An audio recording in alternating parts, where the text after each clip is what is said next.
সালাতের সাথে আমাদের সম্পর্ক এবং সালাতের যে আমাদের পদ্ধতি, সেই জায়গায় আমাদের ত্রুটি আছে। ইন্নাস সালাতা তানহা আনিল ফাহশাই ওয়াল মুনকার, সূরা আনকাবুতের 45 নম্বর আয়াত, সবাই জানি আমরা।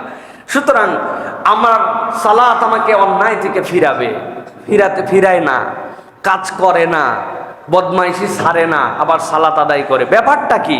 তার মানে বুঝতে হবে সালাতে আরো তার মনোনিবেশ করতে হবে।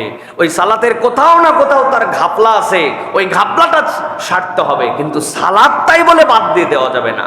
সালাত বাদ দেওয়া যাবে? আপনারা যদি আমার রেগুলার মুসল্লি হন তাহলে বলে থাকেন, আপনাদের কাছে গল্প বলেছি যে 1 আর 0, সালাত হচ্ছে মানব জীবনের 1। মনে আছে আপনাদের? সবার মনে নাই। এক লোক বলছে যে একজন বদমাইশি করে, মিথ্যা কথা বলে, দুষ্কামি করে, আবার নামাজ পড়ে।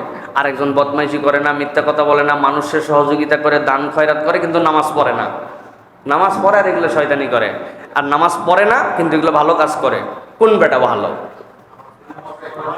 আন্দাজি বললে হবে না।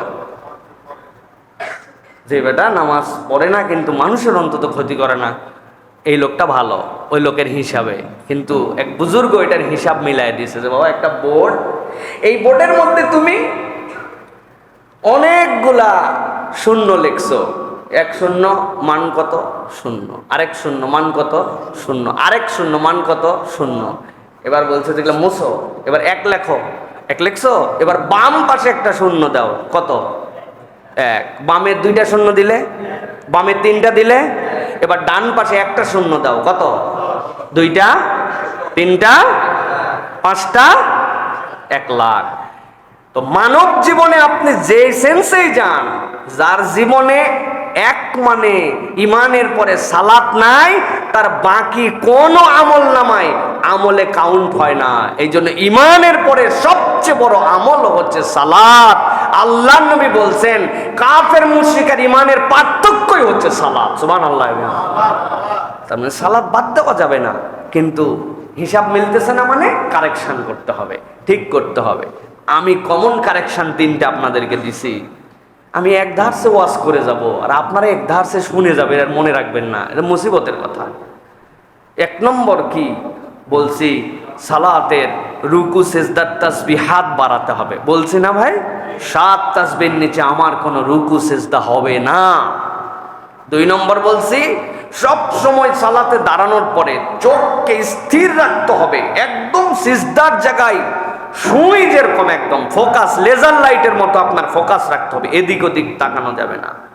আর 3 নম্বর কি বলেছি আপনাদের জন্য? 3 নম্বর বলেছি, আস্তে আস্তে সালাতের ভিতরের দোয়া তাসবিহগুলার অর্থগুলা মুখস্থ করার জন্য এবং বোঝার জন্য চেষ্টা করতে হবে। এই 3 প্র্যাকটিস, প্রাথমিক প্র্যাকটিস, এইটা শুরু হলে আপনার নামাজ আল্লাহর কাছে 70% সুন্দর হয়ে যাবে ইনশাআল্লাহ।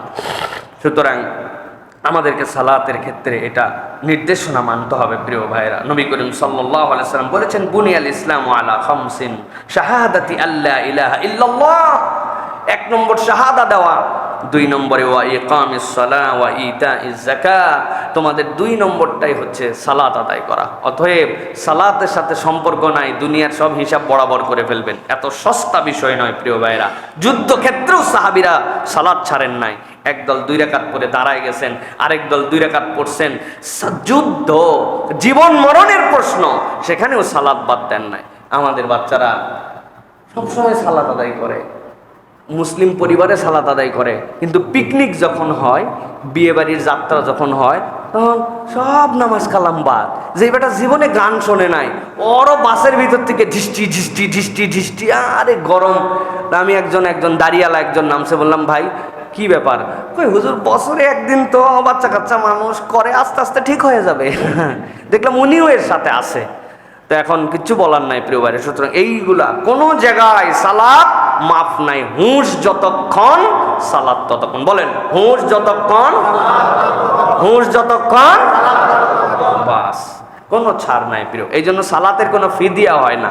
হুঁশ নাই, আইসিইউর মধ্যে 7 দিন থেকে মারা গেছে, ফিদিয়া লাগবে না, আল্লাহ এটা মাফ করে দিবে। আমার বান্দা হুঁশে ছিল, সালাত আদায় করছে। হুঁশ নাই, হুকুম নাই, বাস শেষ। শুয়ে বসে কাত হয়ে চিত হয়ে কিবলার দিকে, কিবলার উল্টা দিকে, নো প্রবলেম। কিন্তু সালাত আপনাকে আদায় করে ফেলতে হবে। সুতরাং এটা হচ্ছে আমাদের 3 নম্বর বিষয় প্রিয় ভাইয়েরা। 4 নম্বর বিষয়, 1 নম্বর,